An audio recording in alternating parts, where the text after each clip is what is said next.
அமிர்தீஸ்வரியே நமக. ஓம் நம சிவாயா. நாம இன்னைக்கு ஸ்ரீ குருகீதை புத்தகத்துல 3வது அத்தியாயத்துல 59வது ஸ்லோகம் பார்க்க போறோம். அதுக்கு முன்னாடி லாஸ்ட் வீடியோல என்ன பார்த்தோம்னு ஒரு ரீகால் பண்ணிட்டு வந்துடலாம். லாஸ்ட் வீடியோல என்ன பார்த்தோம்? குரு நாமத்துடைய புனிதத்தை பார்த்தோம். ஸோ நம்ம பல பிறவிகளா சேர்த்து வச்ச பாவங்களை இது அழிக்குது. இதை சிவபெருமான் ரொம்ப உறுதியா சொன்னார். இதுல பாத்தீங்கன்னா அணுவளவு கூட சந்தேகம் கிடையாதுன்னு சொல்லி அவ்வளவு உறுதியா சொன்னார். சோ குரு நாமம் அவ்வளவு புனிதமானது. சோ குரு நாமத்தை விடாம ஜபிக்கணும் அப்படின்னு சொன்னாரு. அடுத்தது குருவுக்கு நிகரான தெய்வமோ, ஸோ உறவுகள்லே தந்தையை தான் ரொம்ப ஸ்பெஷலா சொல்லுவோம் இல்லையா. ஸோ குருவுக்கு நிகரான தந்தையோ, அடுத்தது குரு தியானத்துக்கு நிகரான செயலோ இந்த உலகத்துல கிடையாது அப்படின்ற மாதிரி சொன்னாரு. அடுத்தது பாத்தீங்கன்னா மரண வேலையில ஒருத்தருக்கு தன்னுடைய குலமோ, தான் சேர்த்து வச்ச செல்வங்களோ, தன்னுடைய உடல்ல இருக்கக்கூடிய பலமோ, மனபலமோ, சாஸ்திர ஞானமோ, தன்னுடைய உறவுகளோ, இல்ல தன்னுடைய சிப்ளிங்ஸ் சகோதரர்கள் இப்படி சொல்லிட்டு எதுவுமே பயன்படாது. மரண வேலையில குரு மட்டும்தான் அடைக்கலமா இருக்காருன்னு சொல்லி பார்த்தோம். அம்மா ஒரு பஜனை ரொம்ப அழகா பாடுவாங்க. காலன் வந்துட்டா ஒரே ஒரு செகண்ட் கூட உன்னுடைய சொந்த உடலே உனக்கு இடம் கொடுக்காது. ஒரு 10 செகண்ட் மட்டும் நான் இங்க ஒளிஞ்சுக்கிறேனே, ஒரு 10 செகண்ட் கழிச்சு போய்க்கிறேன்னு சொன்னா சொந்த உடல், ஏன்னா நமக்கு எல்லாத்த விட நெருக்கம் நம்மளுடைய உடல் இல்லையா. சுத்தி இருக்க உறவுகள் கூட அடுத்ததுதான். நம்ம உடல் அப்படிங்கிறதுனா நாம் அப்படின்ற மாதிரி இருக்கும். ஸோ அந்த உடல் கூட ஒரு செகண்ட் கூட உனக்கு இடம் கொடுக்காது. ஒரு ட்ரெஸ் சேஞ்ச் பண்ணிட்டு வந்துடுறேன், கொஞ்சம் வெயிட் பண்ணுங்களேன்னு சொன்னா கூட காலன் வெயிட் பண்ண மாட்டாரு. அந்த நேரம் கூட உனக்கு கிடைக்காது. எந்த செகண்ட் உனக்கு எழுதப்பட்டிருக்கோ அந்த செகண்ட் நீ போய் தான் ஆகணும் அப்படின்னு சொல்லுவாங்க. ஸோ அந்த மாதிரி மரணம் அப்படிங்கிறது வந்தா நம்ம எல்லாத்தையும் உடனடியாக விட்டுதான் ஆகணும். இங்க எதுவுமே நமக்கு உதவாது.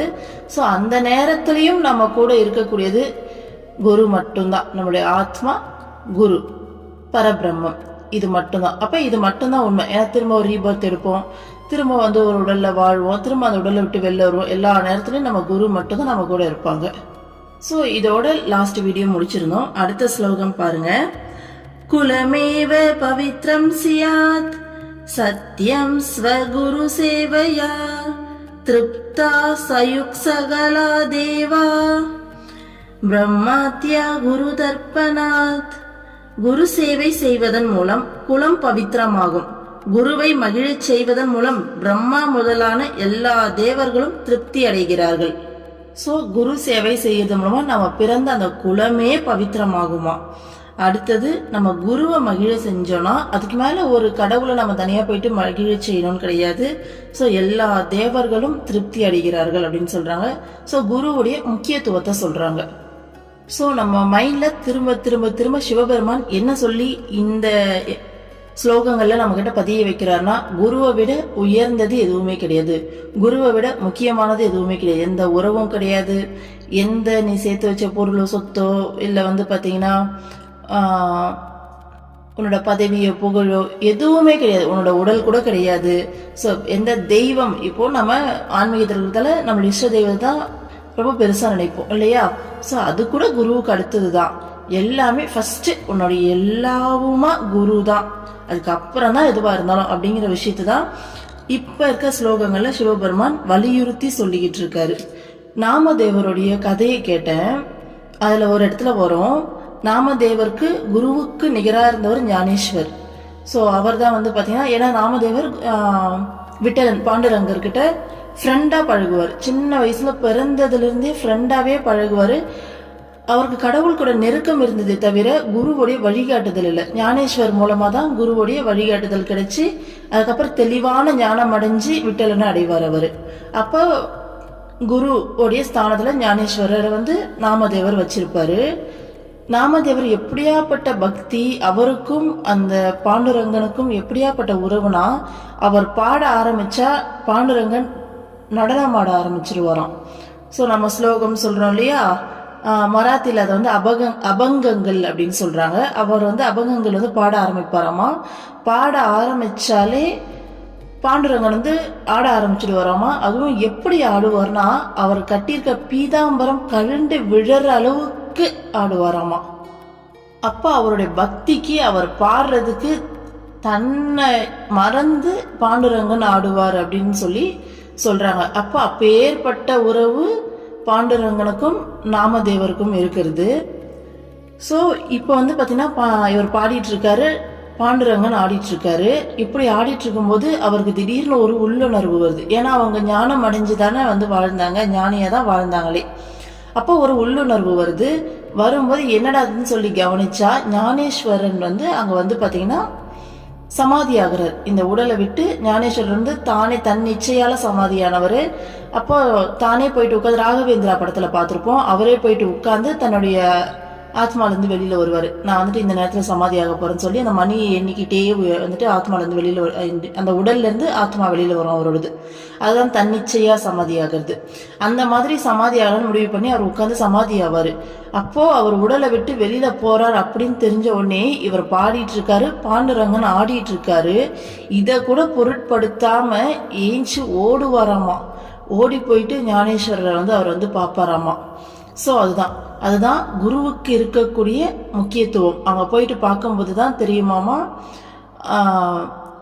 அவரும் பாண்டுரங்கனும் வேற வேற கிடையாது, ரெண்டு பேருமே ஒண்ணுதான் அப்படின்ற மாதிரி சொல்லியிருந்தாங்க அதுல. ஸோ பாண்டுரங்கனை விட்டு அவர் எங்கேயும் போல, பாண்டுரங்கனை விட்டு பாண்டுரங்கன் கிட்ட தான் போனாரு அப்படின்னு சொல்லிட்டு, இதுதான் குருவுடைய முக்கியத்துவம். தான் பாடிட்டு இருக்க தன்னுடைய இஷ்ட தெய்வம் கடவுள் பெருமாள் தான் முன்னாடி இன்னும் ஆடிட்டு இருக்காரு, அதுவும் தன்னை மறந்து ஆடிட்டு இருக்காரு அப்படின்னா கூட தான் குரு அங்க சமாதி ஆகிறாரு தெரிஞ்ச உடனே அப்படியே விட்டுட்டு ஏஞ்சி ஓடினாரு. ஸோ இதுதான் குரு பக்தி. ஸோ நம்ம லாஸ்டா ஒரு வீடியோல கூட சொல்லியிருப்போம். ஸோ குருவா கடவுளான்னு சொல்லி வந்தா குரு தான் ஃபர்ஸ்ட் வைக்கணும்னு சொல்லிட்டு, அதுதான் இந்த புக்லயும் திரும்ப திரும்ப வந்து வலியுறுத்தி சொல்றாங்க. ஏன்னா கடவுள் தான் குரு வடிவத்துல நேர்ல வந்து நம்மள அவர்கிட்ட அழைச்சிட்டு போறாரு, அழைச்சிட்டு தான் கூட இணைச்சிக்கிறாரு. அப்ப குருவுக்கு அவ்வளவு முக்கியத்துவம் இருக்கு. அதனால கடவுளுக்கும் ஒரு படி மேலதான் குரு, அததான் கடவுளே விரும்புவார். அப்பதான் கடவுளும் பாத்தீங்கன்னா சந்தோஷப்படுவாங்க. ஸோ ரெண்டு பேருமே ஒண்ணு தானே. ஸோ நேர்ல உருவமா வந்து நம்மளை வழி நடத்துறதால குருவுடைய அந்த உருவத்துக்கும் குருவுடைய அந்த உறவுக்கும் அவ்வளவு முக்கியத்துவம் இருக்குது. ஓகேங்களா? ஸோ அதுதான் சொல்றாங்க, குருவை மகிழ செய்வதன் மூலமா பிரம்மா முதலான எல்லா தேவர்களும் திருப்தி அடைகிறாங்க. அதுக்கு மேல நீ எந்த தேவரையும் தனியா திருப்தி அடைய செய்ய தேவையில்ல, குருவை திருப்தி அடைய செஞ்சாலே போதும் அப்படின்னு சொல்லிட்டு. ஸோ குருவை எப்படி திருப்தி அடைய செய்யறது அப்படின்னா, குரு சொல்ற வழியில நடந்து குரு நம்மளை கெயிட் பண்ணுவாங்க. ஸோ நம்ம உள்ளுணர்வுல இருந்து சுத்தி பல விதமா கெயிட் பண்ணுவாங்க. அதன்படி நம்ம நடந்து நாம முதல்ல ஆன்மீக முன்னேற்றம் அடைஞ்சாலே குருவுக்கு திருப்தி. தான் பிள்ளை வளர்றத பார்த்தா தான் ஒரு அப்பாக்கும் அம்மாக்கும் சந்தோஷம். அதை விட பெரிய சந்தோஷம் எதுவும் இருக்காது இல்லையா? அந்த மாதிரி நாம பியூராகி அவங்க சொல்ற பேச்சு கேட்டு நாம ஆன்மீகத்துல வளர்ச்சி அடையதான் குருவுக்கு முதல் திருப்தி. அடுத்தது அம்மா என்ன சொல்லுவாங்கன்னா சேவை. ஸோ எல்லாரையும் அடுத்தடுத்த ஸ்டேஜ் அதெல்லாம் அம்மாவே கூட்டிட்டு போவாங்க. தான் பார்க்குற எல்லாவுமே தன்னுடைய குருவா பார்த்து, குருவுடைய ரூபமா பார்த்து சேவை செய்யறது அப்படிங்கிறது. ஸோ அதெல்லாம் அடுத்தடுத்த ஸ்டேஜ். அதுதான் அம்மா சொல்ற வழியில நடந்தாலே அதுவே மிகப்பெரிய குரு பக்தி. அதை விட பெரிய பக்தி எதுவும் கிடையாது. ஸோ அடுத்த ஸ்லோகம் பாருங்க. குரு ரேகோஹி ஜானாதி ஸ்வரூபம் தைவம் அவ்யயம் தத் ஞானம் யத் பிரசாதேன நான்யதா சாஸ்திர கோடிபிஹ. தெய்வீகமானதும் அழிவற்றதுமான மெய்வடிவை குரு ஒருவர்தான் அறிகிறார். அவருடைய அருளால் ஒருவனுக்கு அந்த ஞானம் கிடைக்கும். கோடிக்கணக்கில் சாஸ்திர நூல்களை பயின்றாலும் அந்த ஞானம் கிடைக்காது. சோ இங்க இருக்க அந்த பரபிரம்மத்துடைய மெய் வடிவத்தை, உண்மையான வடிவத்தை குரு மட்டும்தான் அறிகிறார். நம்ம கூட வாழறது குரு தானே. ஓகேங்களா? ஸோ நம்ம கூட இருந்து அதை அறிஞ்சு நம்ம கூட டிராவல் பண்றவர் குரு மட்டும்தான். ஸோ அவருடைய அருளால மட்டும்தான் அந்த ஞானம் நமக்கு கிடைக்கும். நீ கோடி, அதுவும் பார்த்தா கோடி, வெறும் ஒரு கோடி இல்ல, கோடி கணக்கில்னு சொல்லியிருக்காங்க. எத்தனை கோடி சாஸ்திர நூல்களை நீ படிச்சாலும் வெறும் அறிவுபூர்வமா புரியும். ஓகேங்களா? அறிவுபூர்வமா புரியறதாலே எனக்கு இதெல்லாம் தெரியும், இத்தனை சாஸ்திரம் தெரியும், இத்தனை வேதம் தெரியும் சொல்லிட்டு அங்கேயும் ஒரு அகங்காரம் தான் எழுமே தவிர நம்ம அகங்காரத்தை அழிச்சு, ஏன்னா குருன்றவங்க பல்வேறு விதமான சூழ்நிலைகளை கிரியேட் பண்ணுவாங்க. நம்ம வாழ்க்கையில ஒவ்வொரு செகண்டும் குருவால கிரியேட் பண்ணக்கூடியது. அப்போ வெறுமனே சூழ்நிலை மட்டும் இல்ல, அதுக்கு நம்ம மனசு என்ன விதமா ரியாக்ட் ஆகுதுன்னு கவனிச்சு அதை எப்படி தட்டி சரி பண்ணலாம் அப்படிங்கிற வரைக்கும் குரு ஒவ்வொரு செகண்டும் சொல்றதுல ஒவ்வொரு மைக்ரோ செகண்டும் நமக்காக பாத்தீங்கன்னா வேலை பார்த்துக்கிட்டு இருப்பாங்க. அப்போ நமக்கு தேவையான எல்லா விஷயத்தையுமே குரு பண்ணிடுவாங்க. ஆனா அப்படி இருந்தும் நமக்கு ஒரு கஷ்டம் இல்லை ஏதோ ஒரு சவாலான சுச்சுவேஷன் வருது அப்படின்னா நம்மள அந்த சூழ்நிலையில குரு ஏதோ ஒரு விதத்தால மாத்த நினைக்கிறாங்கன்னு அர்த்தம். ஏன்னா அந்த சூழ்நிலையிலிருந்து மாத்துறதோ அதை நமக்கு வரவிடாம தடுக்கிறதோ குருவுக்கு ஒரு விஷயமே கிடையாது. அப்போ அந்த மாதிரியான சூழ்நிலைகளை கிரியேட் பண்ணி அதன் மூலமா நம்ம எப்படி மாறணும் அப்படிங்கிற வரைக்கும் அவ்வளோ லெசன்ஸ் வச்சிருப்பாங்க. அதுக்கு தான் ஒரு வார்த்தை சொல்லுவாங்க, குரு கிட்ட இருந்து எது கிடைச்சாலுமே பிரசாதம் தான். வெறுமனே நம்மளை பார்த்து சிரிக்கிறது அது உண்மையிலேயே மிகப்பெரிய விஷயம், சாதாரண விஷயம் கிடையாது. ஸோ ஆனால் அம்மா நம்மளை பார்த்து சிரிக்கிறது, நம்மளை ஹக் பண்ணுறது, நம்மக்கிட்ட பேசுறது, நம்மளை செல்லம் கொஞ்சிறது, நேரில் போனால் ஏதோ ஒரு விஷயம் நம்ம சந்தோஷப்படுற மாதிரி அம்மா நிறைய செய்வாங்க இல்லையா. ஸோ அது மட்டும் பிரசாதம் கிடையாது. ஆனால் அதுவுமே வேற லெவல் பிரசாதம் தான், இல்லைன்னு சொல்லவே முடியாது. அது பண்ணும்போது நமக்கு வேற லெவலில் சந்தோஷம் கிடைக்கும். அதை தாண்டி இப்போ அம்மா கிட்டேருந்து ஒரு திட்டு வருது, ஒரு சவாலான சுச்சுவேஷன் வருது, இல்லை அம்மாவே நம்மளை அடிக்கிறாங்க அப்படின்னு நம்ம மனசுக்கு தோன்ற அளவுக்கான ஒரு சூழ்நிலை வருது அப்படின்னா கூட அந்த டைம்ல நம்ம மனசு அழும், ஏங்கும், கஷ்டப்படும், வருந்தோம், வலிக்கும், எல்லாமே நடக்கும். ஆனா அது நம்மள நேர்ல பார்த்து அம்மா சிரிச்சு அணைச்சி கொடுக்குற பிரசாதத்தை விட ஒரு படி இல்லை 10 படி மேலான பிரசாதம் அது. ஏன்னா அந்த சூழ்நிலையை கடந்து நம்ம திரும்பி பார்க்கும்போது நம்ம மனசளவுல வேற லெவல்ல மாறி நிற்போம். அந்த சூழ்நிலையை தவிர வேற எதாலையும் நம்மள அந்த அளவுக்கு மாத்தி இருக்க முடியாது. ரொம்ப முன்னாடி இருந்ததோ கம்பேர் பண்ணும்போது ரொம்பவே மெச்சூர் ஆயிருப்போம். இன்னும் சொல்லலாம், இப்போ நம்ம மனசு எப்படி மாறி இருக்குன்னா, இப்போ எப்படி தருதலையா சுத்திட்டு இருக்க ஒரு குழந்தைய அப்பா அம்மா கண்டிக்கும் போது உருப்படியா மாறும் தெரியுமா. ஸோ அந்த மாதிரி நம்ம மனசு நல்ல ஒரு சேஞ்சை நம்ம உணர முடியும். ஆன்மீகத்துல அடுத்த படிநிலைக்கு நம்ம உயர்ந்திருப்போம். ஸோ அதனால குரு கிட்ட இருந்து கிடைக்கிற எல்லாமே பிரசாதம் தான். அது திட்டா இருந்தாலும் சரி, இல்லை அடி வாங்குறதா இருந்தாலும் சரி. அடினா நேரடியாக அடிக்கிறது கிடையாது, நேரடியாக அடிக்கிறது அதெல்லாம் பாக்கியம் இருக்கணும், ஓகேங்களா. ஸோ அதெல்லாம் சாதாரண விஷயம் இல்லை. மறைமுகமாக இந்த மாதிரி செயல்கள் மூலமா இல்லை பார்த்தீங்கன்னா குரு கிட்ட இருந்து கிடைக்கிற அணைப்பா இருந்தாலும் சரி, ஒரு பார்வையா இருந்தாலும் சரி, ஒரு சிரிப்பா இருந்தாலும் சரி, எல்லாமே பிரசாதம் பிரசாதம் பிரசாதம். சாதாரண பிரசாதம் கிடையாது, எல்லாமே வரப்பிரசாதம். ஒரு ஜீவாத்மா இந்த பூமியில பிறந்து அதுக்கு ஒரு குருவுடைய உறவு கிடைச்சி, ஸோ குருவோடைய ஸ்பரிசம் கிடைக்குது, குருவுடைய பார்வை கிடைக்குது, குருவுடைய அணைப்பு கிடைக்குது. ஸோ நம்ம கிட்ட குரு உரிமை எடுத்து நம்மளை திருத்துறாங்க அப்படிங்கிறது சாதாரண விஷயம் கிடையாது. ஸோ எல்லாமே வரப்பிரசாதம். ஸோ நீ எத்தனை சாஸ்திர நூல்களை படிச்சாலும் அது வெறும் தியரியா தான் நம்ம மண்டையில போயிட்டு ஏறுமே தவிர அதை ப்ராக்டிக்கலா உள்ளுணர்வா நமக்குள்ள அந்த மாற்றம் ஏற்படவே படாது. வெறும் தியரியா மட்டும்தான் மண்டையில உட்காந்துருக்கோம். ஆனா குருங்கிறவங்க வரும்போது மட்டும்தான் நம்ம உணர்வு நிலையில புகுந்து, இந்த அம்மா சொல்லுவாங்க ஆப்ரேஷன் பண்றேன், அதுவும் விழிப்புணர்வுல இருக்கும்போது தான் ஆப்ரேஷன் பண்றேன் அப்படின்னு சொல்லிட்டு. கிருத்தியாமன் கூட கடைசியா கொஞ்ச நாளைக்கு முன்னாடி சொல்லியிருந்தாங்க, விழிப்புணர்வுல ஆப்ரேஷன் பண்ணாலும் கடவுள் அப்படிங்கிறது நம்மளுடைய அனஸ்தீஷியா அப்படின்னு சொல்லிட்டு. ஸோ அந்த மாதிரி அம்மா அந்த ஆப்ரேஷன்ஸ் பண்ணி அந்த சுச்சுவேஷன்ஸை கிரியேட் பண்ணி நம்மளை முழுசா மாத்துவாங்க. ஸோ அதில் மட்டும்தான் உண்மையான மாற்றம் நடக்கும். நம்ம ஆன்மா அடுத்த படிநிலைக்கு அடுத்த நிலை ஆத்மாவா மாறும். ஸோ குருவால மட்டும்தான் அதை பண்ண முடியும். வெறும் புத்தகங்களால ஒண்ணுமே பண்ண முடியாது, அது அறிவா மட்டும்தான் இருக்கும், ஓகேங்களா. ஸோ அடுத்த ஸ்லோகம் பாருங்க. ஸ்வரூப ஞான சூன்யேன கிருதமப்யக்ருதம் பவேத் தபோ ஜபாதியம் தேவி சகலம் பாலஜல்பவத். சொரூப ஞானம் இல்லாதவன் செய்யும் தவம், ஜபம் ஆகியவை எல்லாம் குழந்தைகளின் மதலையை போல் பொருளற்றதாகும். ஸோ ஒரு ஆத்மஸ்வரூபம் பரபிரம்ம வடிவம் அப்படிங்கிற அந்த ஞானம் இல்லாம எவ்வளவு தவம் செஞ்சாலும் ஜபம் செஞ்சாலும் ஒரு குழந்தைத்தனமானது தான். அதுல எந்த ஒரு பிரயோஜனமும் இருக்காது, அதுல மீனிங்கும் இருக்காது. குழந்தை செய்யற செயலுக்கு பாத்தீங்கன்னா மீனிங் எதுவும் இருக்காது, அது பாட்டு போற போகல ஒரு செயல் செஞ்சுட்டு இருக்கோம், அந்த மாதிரியான ஒரு செயலா தான் இருக்குமே தவிர அந்த தவமும் ஜபமும் மற்றபடி அதில் பிரயோஜனம் எதுவுமே இருக்காதுன்றாங்க.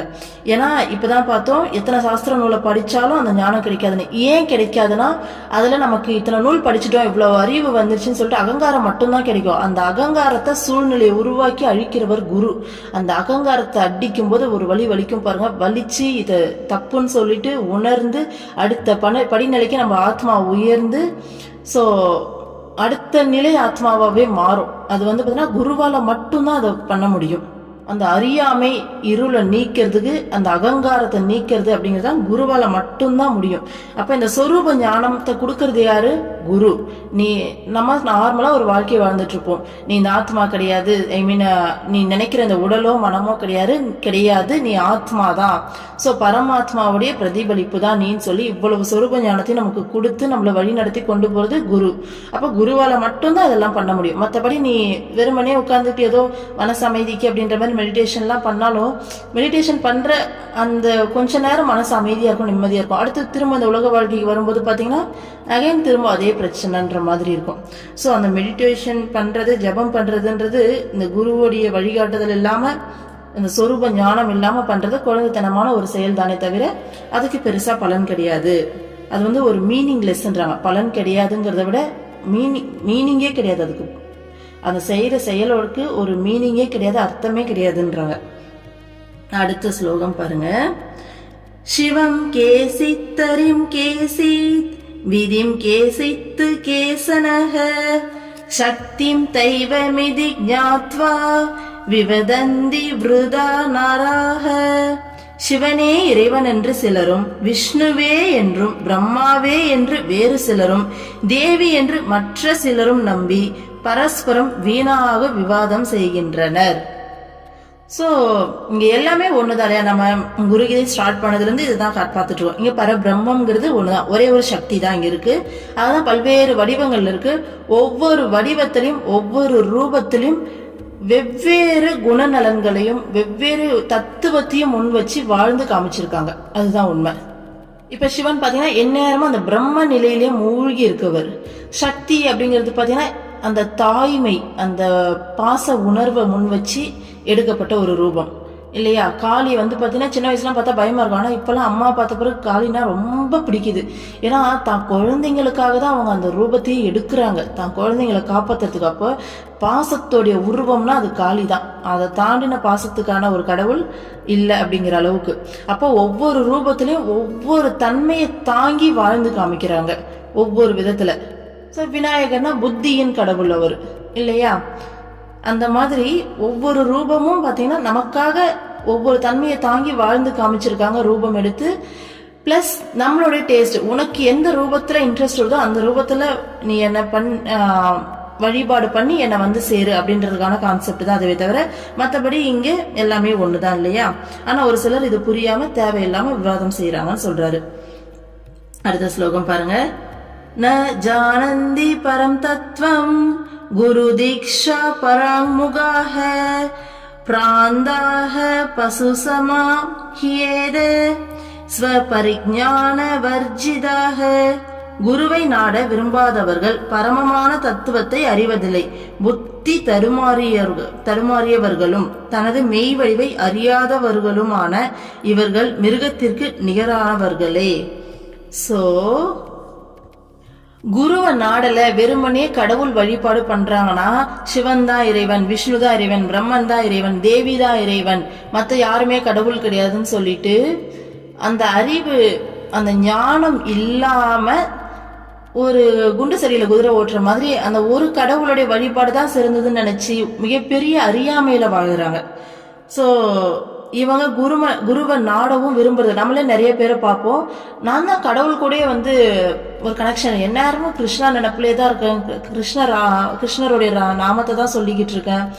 ஸோ பகவத்கீதை பாராயணம் பண்றேன், டெய்லி மற்றவங்களுக்கு சொல்லி கொடுக்குறேன். கிருஷ்ணா தான் குருவுக்கெல்லாம் குரு. ஸோ அவரையே நான் பிடிச்சிருக்கேன். நான் எதுக்கு மனுஷால் வடிவத்தில் இருக்க ஒரு குருவை பிடிக்கணும்னு சொல்லி, அது எவ்வளவு பெரிய அறியாமை, எவ்வளவு பெரிய முட்டாள்தனம் அப்படிங்கிறது குரு வழிபாட்டில் இருக்க நமக்கு தெரியும் இல்லையா? ஏன்னா தேன் அப்படின்னா புரியாது, அதை டேஸ்ட் பண்ணி பார்த்தா தான் அதோட டேஸ்ட் என்னன்னு சொல்லி தெரியும். அந்த மாதிரி குரு கூட இருக்கிறதால, குரு வாழ்க்கையில் இருக்கிறதால என்ன பண்றாங்க, இன்னும் சொல்ல போனா நமக்கு குரு வரதுக்கு முன்னாடி கடவுள் வழிபாடுன்றது கூட அதிகமாக இருந்திருக்காது. நார்மலாக எப்பயும் போல் எல்லாரும் சாமி கும்பிட்ற மாதிரி ஒரு தேவைக்கு போய் ப்ரேயர் பண்ணுற ஒரு இடமா தான் அதை வச்சுட்டு சுற்றிட்டு இருந்திருப்போம். ஆனால் குரு வந்த பிறகு இன்னைக்கு நம்ம வாழ்க்கையில் ஏற்பட்டிருக்க மாற்றம் அப்படிங்கிறது வார்த்தைகளால் சொல்ல முடியாது இல்லையா? ஆனால் சின்ன வயசுலேருந்து கிருஷ்ண பக்தராகவே இருந்தாலும் குருவுடைய அந்த உறவு இல்லை, குருவுடைய கனெக்ஷன் இல்லை, குருவை அவங்க நாடலை, அவங்க வெறும் மனுஷால தான் நினைக்கிறாங்கன்னா கண்டிப்பாக அது அவங்க செஞ்ச ஏதோ ஒரு பாவமோ இல்லை ஏதோ ஒரு விஷயந்தான், அவங்களுடைய கெட்ட கர்மா தான் அவங்கள தடுத்து நிறுத்துதுன்னு தான் சொல்ல முடியும் இல்லையா? ஏன்னா எவ்வளோ பெரிய விஷயம், கடவுள் மேலே இவ்வளோ ஈடுபாடு இருக்குது, அவங்களுக்கு மட்டும் குருவோடைய அந்த துணை கிடைச்சதுன்னா அவங்க அவங்களுடைய வளர்ச்சியை வந்துட்டு நினச்சியே பார்க்க முடியல, அந்த ஆன்ம வளர்ச்சியை. ஸோ கடவுளை அவங்க கும்புற அந்த கிருஷ்ணாவை இல்லை அந்த என்ன தெய்வத்தை அவங்க வழிபடுறாங்களோ அந்த தெய்வத்தை நேர்லேயே பார்க்கலாம், நேர்லேயே உறவாடலாம். அடுத்த லெவலில் உண்மையாக மனசளவில் நெருங்கலாம் இல்லையா? உண்மையாக நெருங்கலாம் இல்லையா? கடவுள் அவர்னு ஒரு சிலையில வச்சு பார்க்காம அந்த நெருக்கம், உனக்கும் எனக்கும் இருக்க நெருக்கம் அப்படின்ற மாதிரி அந்த நெருக்கத்தை உணரலாம் இல்லையா? அவ்வளோ பெரிய ஆப்பர்ச்சுனிட்டியை மிஸ் பண்ணுறாங்க. ஒரு இறைவன் கிட்ட நமக்கு வேற என்ன வேணும்? அவர் சின்ன வயசுலேருந்து வழிபடுறோம், நம்ம அவர் ஏதோ ஒன்று அவர் மேலே அந்த ஈர்ப்பு இருந்து அவர் பின்னாடி ஓடுறோம் அப்படின்னா அவருக்கும் நமக்குமான அந்த நெருக்கம் தான் வேணும் இல்லையா? அவர் கூட உறவாடணும், அவர் கூட நெருங்கணும், அவர் கூட பழகணும், அவர் கூட கலக்கணும், அதுதான் வேணும். அதுக்காக தான் அந்த ஆத்மா இயங்குது. அப்போ அதை குருவால தான் கொடுக்க முடியும். அது கண் எதிரில் இருந்து அவங்களுக்கு தெரியல, நான் ஏன் ஒரு மனுஷனை வழிபடணும்னு நினைக்கிறாங்கன்னா அது அவங்களுடைய அறியாமை, அவங்களுடைய கெட்ட கர்மா தான் தடுக்குது இல்லையா? அந்த பாக்கியம் அவங்களுக்கு இல்லாமல் போகுது. ஸோ அது எவ்வளோ பெரிய ஒரு துரதிருஷ்டமானது நம்மளால உணர முடியுது இல்லையா அதை பார்க்கும்போது. ஸோ அதை தான் சொல்றாங்க, குருவை யார் நாட விரும்பலையோ அவங்க பரமமான அந்த தத்துவத்தை அறியறது இல்லை. இப்போ நம்ம குரு வந்த பிறகு நமக்கு சொல்லி கொடுத்துருக்க இந்த விஷயங்கள்லாம் அவங்களுக்கு தெரியல, வெறும் தெய்வ வழிபாடு மட்டும் பண்ணிட்டு இருக்காங்க. ஸோ இது மட்டும்தான் தெய்வம் அப்படின்னு சொல்லி அப்படி புத்தி தடுமாறி போயிருக்க அவங்களுக்கு தன்னுடைய மெய் வடிவமே தெரியாது. ஏன்னா இது மட்டும்தான் கடவுள்னு சொல்லிட்டு ஒரு உருவத்தை மட்டும் கடவுளா வச்சு வழிபடுறவங்களுக்கு எப்படி தன்னுடைய மெய் வடிவம் தெரியும்? இங்க எல்லாமே ஒரே ஒரு சக்தி தான், அந்த பிரம்மம் தான் இருக்கு, அந்த பிரம்மம் தான் பல ரூபத்துல இருக்கு, ஸோ அந்த பிரம்மம் தான் குருவா உருவம் எடுத்து வந்திருக்கு, இப்படிங்கிற எதுவுமே அவங்களுக்கு தெரியலையா? அந்த அறியாமையில இருக்காங்க இல்லையா? அப்ப தன்னுடைய மெய் வடிவத்தையும் அவங்க அறியறது கிடையாது. இவங்க என்னதான் கடவுள் வழிபாடு பண்ணாலும் மிருகத்திற்கு நிகரானவர்களே. அந்த 5 அறிவு தான், அந்த 6வது அறிவு பகுத்தறிகிற அறிவு இருந்தும் பிரயோஜனம் இல்லை, மிருகத்துக்கு நிகர்தான். ஸோ அந்த பகுத்தறிவு இருக்கிறதுக்கு பிரயோஜனம் அதை பகுத்தறிஞ்சு குருவை பிடிக்கிறது. ஸோ அதுவே. ஆனால் நம்ம நினைச்சு உண்மையாலுமே நம்ம அறிவாலெல்லாம் பிடிக்க முடியாது. குரு நினைச்சா மட்டும்தான் நம்மளை அவங்க அக்சஸ் பண்ணும். ஓகே, இந்த ஜீவாத்மா பரவாயில்ல, இதை நம்ம இந்த குழந்தை கஷ்டப்படுது, இதை நம்ம தூக்கிக்கலாம், இதை அணைச்சிக்கலாம்னு சொல்லி அவங்க முடிவெடுத்தாதான் அவங்களோட அணைப்பு நமக்கு கிடைக்குமே தவிர அது நாம முடிவெடுத்து கிடைக்கிற விஷயம் கிடையாது. ஸோ இதை கேட்டுட்டு இருக்க நமக்கு ஏதோ ஒரு விதத்துல, எந்த விதத்துலன்னு தெரியல, ஏன்னா நாம பாக்கியம் பண்ணி நம்மளோட பாக்கியத்துக்கெல்லாம் குரு வரணும் எத்தனை ஜென்மம் எடுத்திருக்கோமோ தெரியாது. ஏதோ அம்மா பாத்தீங்கன்னா அந்த கருணை, தன்னுடைய அந்த தாய்மை மனசால நம்ம குழந்தை கஷ்டப்படுதுன்னு சொல்லி நம்மளதெல்லாம் தூக்கியிருக்கா. ஸோ இதுக்கெல்லாம் நம்ம எப்படி நன்றி சொல்ல போகிறோம்? உண்மையாலுமே எவ்வளோ பெரிய பாக்கியம் நமக்கு கிடைச்சிருக்குன்னு சொல்லிட்டு நினச்சி பார்த்தாலே உண்மையாகவே கண்ணில் தண்ணி வரணும். அந்த அளவுக்கான மிகப்பெரிய விஷயம் நமக்கு கிடைச்சிருக்கு. ஸோ நம்மளையும் குழந்தையாக ஏற்றுக்கிட்ட நம்மளுடைய அம்மாவுக்கு இல்லை உங்களுடைய குருவுக்கு கோடான கோடி நன்றிகள் சொல்லி இந்த பதிவை முடிப்போம். இன்னைக்கு 63வது ஸ்லோகம் வரைக்கும் பார்த்துருக்கோம். 64th ஸ்லோகம் நெக்ஸ்ட் வீடியோவில் பார்க்கலாம். ஓம் அமிர்தீஸ்வரி நமக. ஓம் நம சிவாய. சர்வம் கிருஷ்ணார்ப்பணம்.